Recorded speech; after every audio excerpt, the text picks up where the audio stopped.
Merci à vous.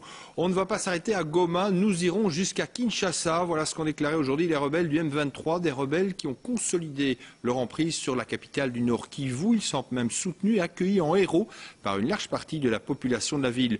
Le Congo pourrait s'enfoncer dans une crise profonde et le président Kabila est la cible directe d'un certain nombre de rebelles. Reportage, Régis Dorat. La scène est presque surréaliste. Le porte-parole du M23 est accueilli comme un héros.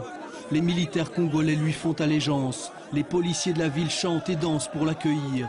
Et dans le grand stade, des milliers d'habitants de Goma sont venus pour l'acclamer.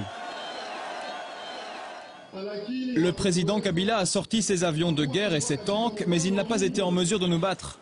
Nous n'allons pas nous arrêter à Goma. Nous irons jusqu'à Bukavu et Kinshasa. La scène qui suit montre les militaires et les policiers du régime Kabila déposer leurs armes, comme l'aurait fait Vercingétorix au pied de César. À quelques milliers de kilomètres de là, dans la capitale, le Premier ministre tente de ne pas perdre la face.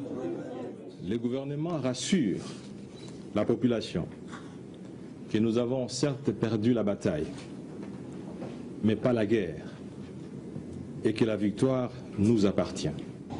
Rien ni personne ne semble pourtant pouvoir arrêter la progression des rebelles, et certainement pas les casques bleus de l'ONU, qui n'ont pas bougé hier, quand la rébellion est entrée dans Goma. De l'extérieur, cela peut paraître étrange de voir des soldats qui ne se battent pas. Mais les forces de l'ONU, les casques bleus, n'ont pas à s'interposer dans cette guerre civile. Ils ne sont pas censés faire le travail de l'armée régulière. Le mandat de la MONUSCO est pourtant de défendre les civils. Et l'ONU elle-même affirme que les rebelles enlèvent des femmes et des enfants et qu'ils violent les droits de l'homme. La retenue des 17 000 casques bleus déployés au Congo semble donc contradictoire avec la gravité des faits. Et chez nous, 12 militants congolais ont pénétré de force cet après-midi dans l'ambassade de la République du Congo à Bruxelles. Ils entendaient dénoncer la gestion de la crise dans le Kivu par le président Kabila.